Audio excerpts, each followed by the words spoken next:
yung Best Christmas Station ID 2023 mo for this year?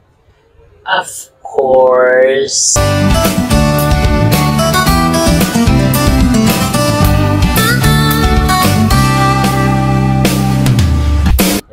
Hello mga kamarites! Welcome back again to my YouTube channel. It's me again, Winston J. Ladera, ang iyong kamarites. So ngayon po ay magre-reaction video tayo. This is my 3rd year na nagre-reaction video po ako ng Christmas Station ID. Basa ko sa comment section na marami pong naghihintay sa reaction video ko po ng Christmas Station ID ng ABS-CBN versus GMA7 and versus TV5. For this year, ipapakilala ko po sa inyo, ang aking pong makakasama ay wala pong iba, ang diva of all divas ng Leyte. Oh, Leyte ba? Divas of all divas ng Abuyog, Leyte. Way back 20 years ago. Walang iba kundi si Carl Alera. Hi, magandang gabi sa inyo lahat. My name is Carl. Correct ko lang po, hindi ng Abuyog Leyte. Yun ang dating bansag ko as Diva of all Divas doon sa Notre Dame po. Kasi I've been a performing actress. Pwede bang makapag-sample? I'll think about it. 1, 2, 3, 1, 2, 3, drink. 1, 2, 3, 1, 2, 3, drink. Throwing back till I lose count. Diba? Meron po talaga siyang boses at magaling po to si Carl mag-judge kung talagang ang isang tao ay isang singer ay magaling. Hindi naman. Kumbaga, syempre, we an audience, tayo yung nakakakita kasi ng which is better, which is good or better. Kasi minsan tayo, kahit tayo mismo nagpe-perform, ang feeling natin kasi na okay siya, or dahil nga yun ang pakiramdam natin. Kahit nga let us put this way, pag nagsispray ako ng pabango, feeling ko wala akong naamoy, that's why marami ang spray ko. Pero sa ibang tao, smell na pala nila yon. So pareho lang din to sa ganito. Pag ibang yung nakakarinig, mas nakikita kung ano yung mga dapat i-improve or yung mga pagkakamali ng isang singer or something, like kung ano yung medyo catchy or yung natatanggap ng kung ano yung catchy sa atin or mas sa tingin natin mas maganda. Ready ka na bang marinig? Is this your first time na marinig ang tatlong Christmas Station ID ng Kapuso, Kapamilya at Kapatid? Oh yes. Kasi ngayon, lalo na ngayon, I've been busy lately sa trabaho ko for almost a year. So wala talaga akong time ngayon na magnood ng mga ganon, no? Or even to browse YouTube right now. So busy, lalo na in the banking industry, walang time. So this will be my first time ulit for after ng ilang mga years. So it is ngayon uli ako makakarinig ng mga ID station. And medyo naku-curious ako lalo na dun sa changing effect nung nagkaroon ng mga transition ng paglilipat-lipat ng mga artists. And 'di ba may mga nangyari yung closure ng EBS dati. So nalipat yung original na, kumbaga may mga twist or mga paglilipatan ng mga artista. So ngayon mas gusto kong medyo na-curious ako right now kung mas nag-improve ba, kasi dati talaga may competition Yung ngayon ba kung matindi ba ang mas maganda ba siya na kahit walang masyadong ganun ka-compete yung competition niya, hindi ganun ka powerful kumpara dati. So andito po kami sa Taguig, ang background po namin ay Taguig, para po namin sabay-sabay na marinig. Pipili po kami ng first, second, and third. So ating pong first na papanoorin ay ang GMA Kapuso Christmas Station ID. Ang title po ng kanilang Christmas Station ID ay Feeling Blessed Ngayong Pasko. Mga kapuso, ang sarap talaga ng feeling na Kapaskuhan.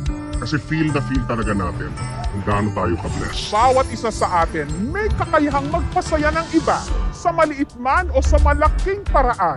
pwede nating i-share ang ating love. Ito ang mga kwento ng mga kapuso nating naging blessing sa iba dahil sa love, hope at joy na kanilang ibinigay. Blessed na blessed talaga ang delivery rider at proud tatay na si Elmer Malianao dahil nakagraduate bilang cum laude ang kanyang anak. Kaya naman, idinikit niya sa kanyang bike ang graduation photo ng kanyang anak with matching pakwintas pa. Kaya naman Kuya Elmer, saludo kami sa iyo.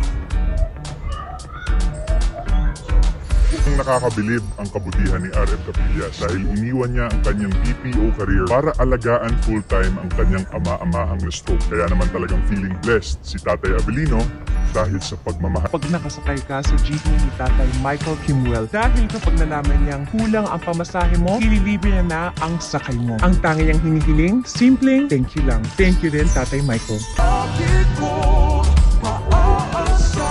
Feeling blessed din ng mga customers ng pharmacist na si Archie Larda. Kasi naman to si Archie, sa sobrang kabaitan, naninigay siya ng libreng gamot. Ginagawa niya daw ito to give back dahil blessed din ang kanyang buhay.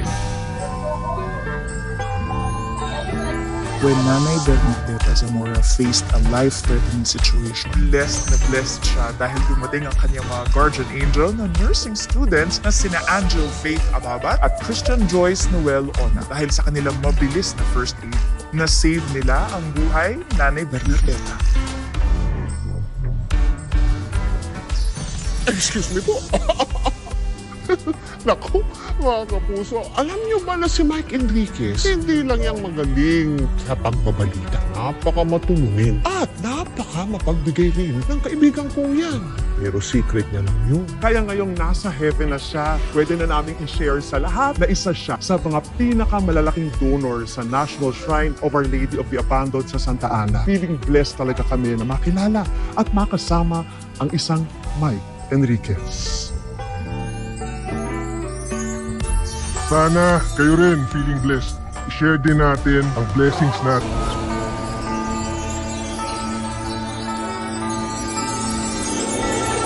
Merry Christmas mga kapuso! Feeling blessed! Merry Christmas mga kapuso! Feeling blessed! Merry Christmas mga kapuso!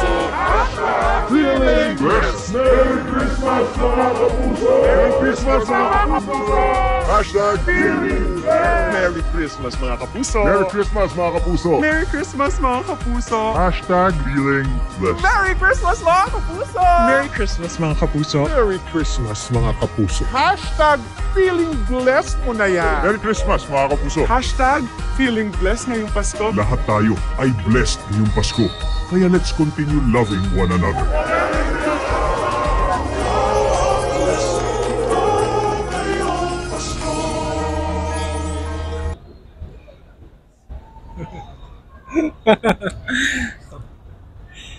Okay! So, anong masasabi mo, Carl? Ayan, napansin ko lang, medyo hindi pumapasok sa, hindi ko na-absorb yung kanta nila kasi medyo, sa title kasi medyo nako-conflict ako doon sa laman ng ano, kasi parang hindi siya akma yung feeling blessed na title doon sa yung ini-imply ng kanta niya. Kasi doon sa last part, di ba may nakalagay na yung blessing ko, dapat clean name na yung blessing. Kasi yung sa kanta, dapat yun na hindi, ngayon kasi parang ang dating feeling blessed, feeling lang. So dapat clean name na, kasi ikaw na yung hope ko, ikaw yung ano. So dapat may claim na. Normally ako pag gusto ko talaga yung na-appreciate ko yung kanta or maganda talaga yung impact, ang balahibo ko tumatayo yan. Oo. Mananamnam ko talaga. Pero sa ngayon kasi contradicting yung title talaga doon sa pero the execution ng mga singer, yung pagkakakanta nila, it is well delivered. Oo. Maganda yung mga boses nila, hindi mga sintonado. Oo, kumbaga hindi birit-birit. Pero yun lang napansin ko, mukhang hindi ko hindi ko ma-picture out yung kanta niya talaga, yung kaka-arrange ng mga wordings niya, ano ba talagang pinatutungkol niya doon. medyo contradicting talagang title. Medyo na, parang may conflict of. Di ba pag sinabing feeling, feeling, pwede bang blessed ngayong Pasko? Bakit kailangan pang feeling blessed? Medyo ano rin ako kasi pag, di ba, parang naalala ko nung high school ako, pag sinabing feeling blessed, parang merong hindi sure. There's a percentage of not being sure. Ibig sabihin, it should be possible. Pwedeng hindi mangyari. Di ba? Yun yung ano kasi parang it signifies pero or maybe, pwede, ganon. Hindi, kumbaga walang assurance na blessed talaga. So, meron siyang kumbaga may pagdududa something on the matter na talagang naging blessed sila. Kasi feeling blessed. Next po na paparinig ko po kay Carl is ang ABS-CBN Christmas Station ID 2023. Yung title pala is Pasko ang pinakamagandang kwento. Natouch ako yung medyo umano yung Balahibo ko. Yung bata, di ba? Yung bata. Very inspiring. Yung ang ganda ng pagkakapasok ng babae, ng bata. Parang may story na agad. Alam mo na yung kalalabasan So parang napipicture out mo na. So doon pa lang sa entry, pumasok na siya, nanuot na siya. Maganda yung niya, yung message niya, yung ini-imply ng kanyang kanta. Kumbaga hindi siya nag-focus sa isang view, kundi ang dami niyang naipakitang iba-ibang story ng buhay, like yung sa Laurel na parang nagpapa-makeup or something, tapos sa isang event. So iba-ibang klase, even yung iba-ibang bansa, pinortray din niya. Kaso ang napansin ko lang, merong ibang mga part sa music video na nahuhuli ang bibig. Di ba dapat bago kayo sumalang dyan, lalo na sa ganito, dapat sa adlib or dong sa yung ang tawag nun, yung lip sync, dapat nag-practice mo man lang sila, lalo na yun lang naman ang kakantahin nila na portion. So dapat inaral nila. Kasi parang yung pagtiningin mo yung bibig niya, parang hindi akma. Maganda na lang siguro yung nagkagaya ng iba na gumano na lang yung galaw na lang ng ulo nila, ngumiti. Mas okay yon kaysa naman yung parang gusto mong kumanta pero hindi naman akma doon sa tono yung bibig mo. Yun ang isa sa napansin ko. Tapos naipakita na ni ABS-CBN naipakita na niya yung kwento, yung storya. Pero ang problema lang nakita ko, nasobrahan naman. Kumbaga dapat may cutting na doon. Kumbaga nasobrahan na sila sa pagpapakita ng, kumbaga sobrang haba. Kasi as a listener, di ba ang minimum lang talaga na papansin natin, sanay tayo hanggang mga 3 to 4 minutes. Pero napakahaba. At saka nakita ko na kumanta na si Regine, parang tinaasan na niya ng parang iniba na niya yung tono. So akala ko yun na yung climax. Na, kasi malapit na matapos. Di ba yan tayong Pilipino, pagka alam mong medyo iibahin na yung tono, medyo tataasan, yung may version na. So akala mo, yun na yung pinaka-climax. Meron na naman magda-downgrade na naman. Oo. Di ba dapat pagka-climax na, wala ang bawian na. Yun ang talagang Tapos ngayon, na-portray na naman sila ng kung ano-ano na namang So baga nasobrahan naman. Ito yung parang kung sa pa, na-uwi naman. Hindi kasi okay na yung pinapakita ng oo. Pero maganda, maganda talaga kasi yung story niya napakaganda kasi nuot siya. Kasi kumbaga pinapakita niya talaga yung essence ng life. Essence ng Christmas. Essence ng Christmas. Kung kumbaga meron siyang patutunguhan, kumbaga kung ikaw babiyahe ka, nagsimula ka dito, alam mo makakatawid ka. Kumbaga, alam mo kung saan ka pupunta. Ito yung napansin ko. Ito, kahit hindi singer, napagbibigyan. Kumbaga, kahit hindi singer talaga. Legit singers. Kahit hindi ganun pero they were given an opportunity to sing. So, kumbaga, like who? Marami doon ako nakita. Hindi na ako mag-mention kasi baka Basta yun ang tingnan nyo na lang. Meron doon, kumbaga nabibigyan sila ng opportunity kahit hindi sikat, meron silang kumbaga pinakita sila. Kumbaga nabigyan sila ng opportunity na makita sa screen. Oo. So maganda, kumbaga lahat sila pamilya talaga pinakita doon na magsama-sama sila. While we're listening dito, okay na sana yung 3 to 4 minutes tapos dumating na yung 7 minutes. Tinignan na, parang naiinip ka na kailan ba mag-i-end yung song.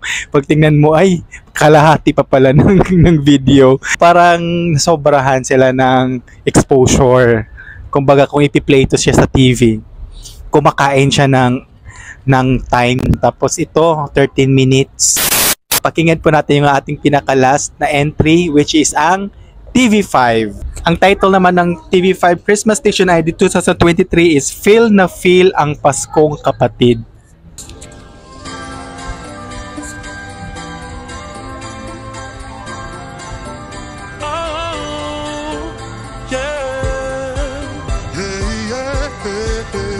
Kahit saan ka tumingin, mga parol at ilaw nagniningning, makislap pa sa mga bituin sa langit.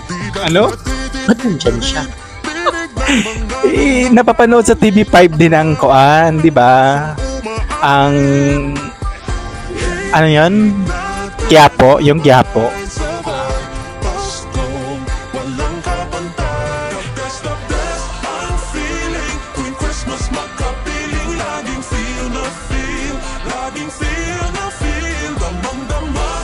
Oh, nandyan din si Vice. Oo nga.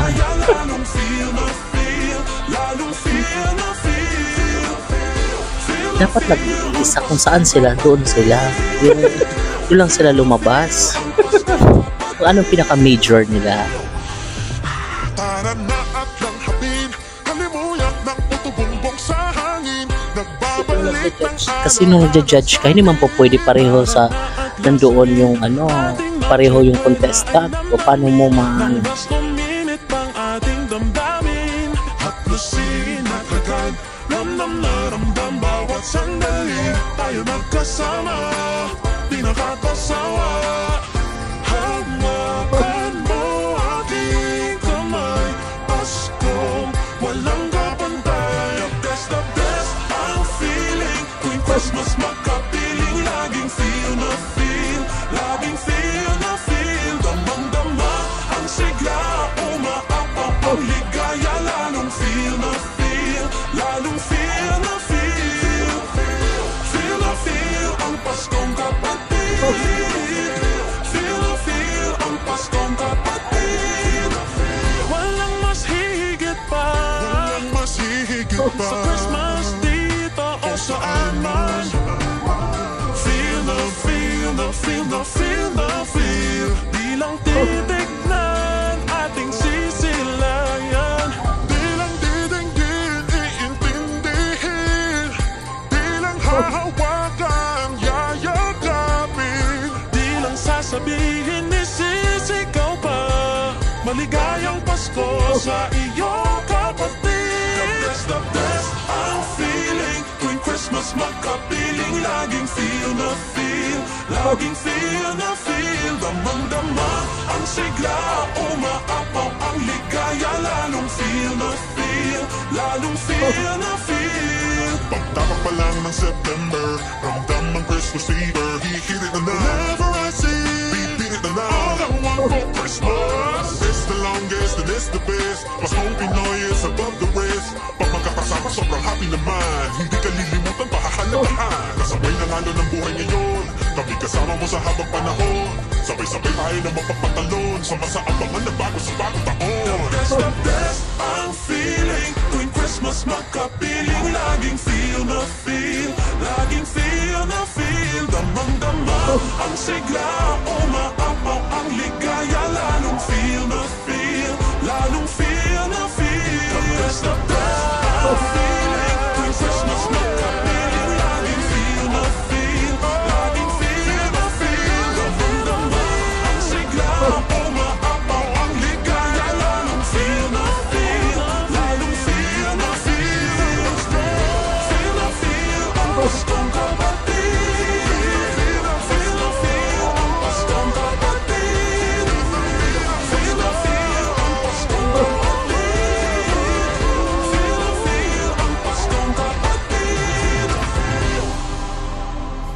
Ito naman yung maiksi lang. Pero okay na yon. Oo. Ang napansin ko dito kay sa TV5, maganda yung beat niya. Tapos parang nagmamatch talaga yung hindi parang lang, kumbaga nagmamatch yung music niya dun sa title niya. Kumbaga maganda yung delivery. Pero pansin ko ito yung naiiba sa dalawa. Parang wala silang singer. There are more on may music lang. Tapos parang nag-a-action sila. Tapos hindi siya ito parang masaya lang. Ganun lang. Hindi siya yung emotional kumpara sa kagaya sa ABS-CBN na kumbaga may kirot sa puso. Ito talaga masaya lang. Oo. Parang kumbaga kung sa spaghetti pa, kung matamis lang. Kulang siya ng asin. Dahil nga siguro din sa title ata nila or dun yung focus nila. Pero kung ang basihan natin kasi more on emotional, wala sila noon. Yung sa emotion, na parang may kirot, parang happy lang talaga. You know? Pero okay na yung haba ng ano nila. Hindi ganong katagal. Parang ang hirap magpaliwanag eh. Kasi parang, yun lang napansin ko talaga. Wow. For compliance, kumbaga sa project, okay, para meron na tayong Christmas station ID for this 2023. Ganon. Ganon lang na ma-comply. Actually, nag-iisip pa ako kung ano talaga yung comment ko kay TV5. Okay sa akin yung beat niya, okay sa akin yung title, yung pagka-perform okay naman. Pero medyo may kulang lang. And now, we will be revealing the first, second, third. So, mauna po si Carl ng kanyang first, second, third. Then, after niyang mag-reveal, ako naman din yung magbibigay ng first, second, third. Ayan, sa third ko, Kaya din na may bibigay. doon ko ibibigay kay GMA. Pasensya na mga taga-GMA supporters ha. Kasi, doon pa lang talaga sa title, mayroon na talaga silang mayroon na silang lapses. Kasi dapat talaga, lalo na ngayong Christmas, hindi dapat feeling blessed lang. So dapat kailangan i-claim natin, sabi pa nga nila, pagka dapat kini-claim natin yung mga blessings, lahat. Dapat kini-claim natin yan para magkatotoo daw. Hindi lang dapat feeling kasi pwedeng kumawala pa yan. Tapos medyo na lang talaga ako, sabi ko nga kanina, medyo nahirapan lang ako i-absorb kasi hindi nga parang hindi siya kumbaga may contradicting doon pa lang sa pinupunto doon sa title niya versus doon sa mga wordings niya, sa lyrics niya. Medyo hindi siya dapat nag-isip pa sila ng meron naman part doon ng song na pwede nilang yun ang i-title nila. Hindi dapat feeling blessed kasi mukhang hindi talaga siya nagma-match doon sa yun sa akin lang ha. Kasi napapaisip talaga ako kung saan papasok yung si feeling blessed doon sa mga ibang mga sinasabi nila doon. Doon sa ini-imply ng kanta. Ang second place ko naman TV5. Kasi sa TV5, okay naman yung delivery nila. Maganda yung execution. Kaso nga lang, sabi ko nga, yung spice yung hinahanap ko. Medyo kulang lang sila sa spice. Yung emotional na pampaintig sa puso. Kasi kumbaga yung sa kanila, happy lang. Ganun.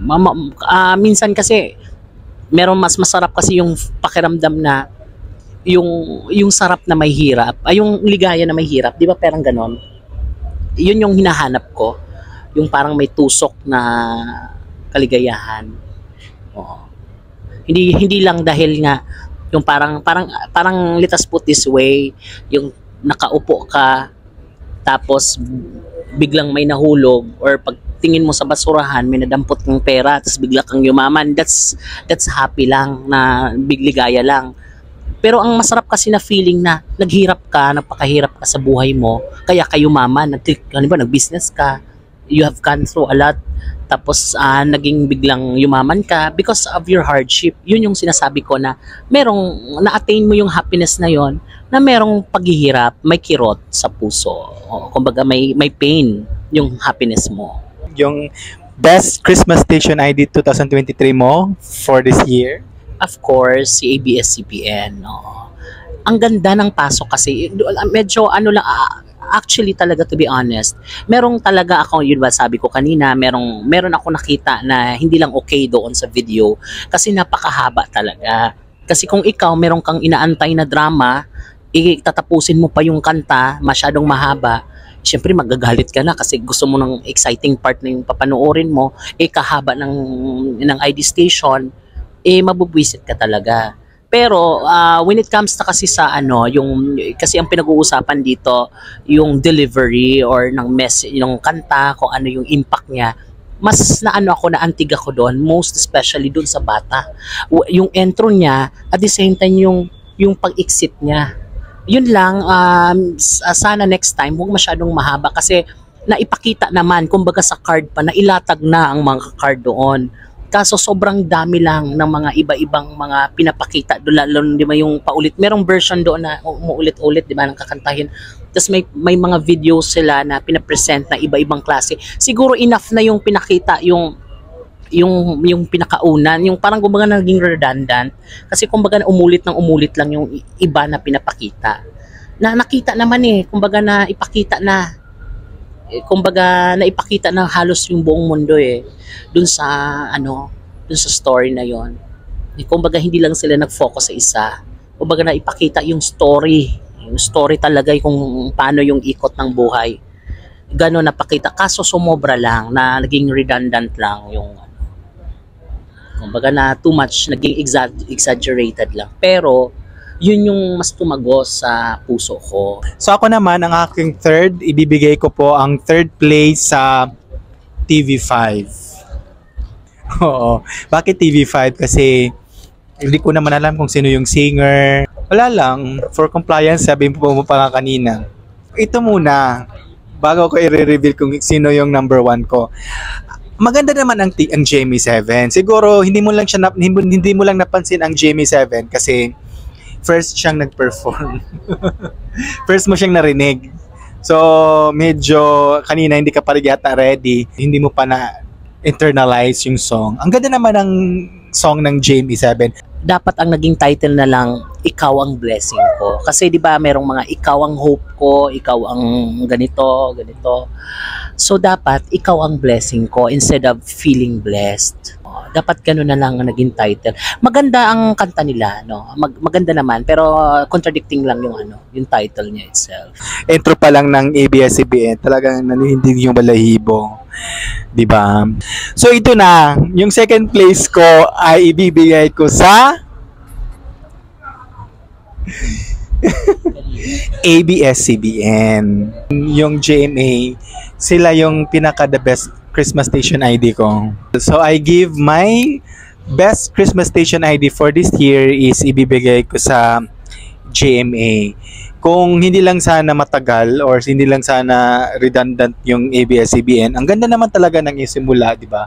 Ang ganda ng message. Well, kasi it's not your opinion, so I respect that. So balance lang po ang result. We set standards Iba naman yung mga natin, mga bases natin. Hindi naman tayo pareho. At least hindi ako sinuhulan para magbigay ng kung sinong ipapanalo ko. So, yun lang yung akin. Ako, alam nyo yan, alam nila Winston yan. I'm very honest with my statements. Kasi kung ba't ako magpapaka-plastic sa inyo? Yun ang ramdaman ko. So don't get offended with doon sa mga comments ko kasi those comments talaga, it will really make even your performance kung ikaw, mas maganda kasi alam mo kasi kami ang nakakakita tayo nakakakita pala ng mga kamalian or para mag-grow sila. Kasi in a communication, actually, there's a 3-way. Yan ang sinasabi na acceptance, tolerance, and rejection. So kung yan ang pag-iisip mo, you've been rejecting whatever comments, bad comments, or negative comments about you, then you are not prepared for a change. Pero if you learn to accept everything, then I'll tell you, you will be the best performer or artist in the future. Ikokorek ko lang, hindi ako fan ng ABS-CBN kasi noong unang panahon, ang klaro lang sa amin is GMA, kaya GMA talagang pinapanood ko noon. Kahit yung nagtatalok tayo nung high school. Pero ako, lumalaban ako for GMA versus ABS. Kaya hindi mo pwedeng sabihin sa akin na ano ako, ABS For ako. today, Oo. ABS ka for Basta ang akin lang talaga, this is an honest to goodness na based on my opinion. And sana guys, wag niyo naman akong patayin sa comment ha. Kasi mahina po ang aking loob. Baka makita niyo na lang sa news, nagpatiwakal na ako. Nice input po ni Carl, yung ating Diva of all Divas. Ang masasabi ko is, kapuso, makulay ang buhay. Actually, memorya ko pa yung kanta na yan. Sige nga. So yan sa nagandahan ko na station ID. Kaisa ng ating makulay na mundo, maging lalong makulay. Ang buhay ay maging makulay. Yung ganon. Ang ganda. Dati kasi ganon yung nung nandun pa sa Regine. Yun ang isa sa mga best station ID ng GMA na gustong gusto ko.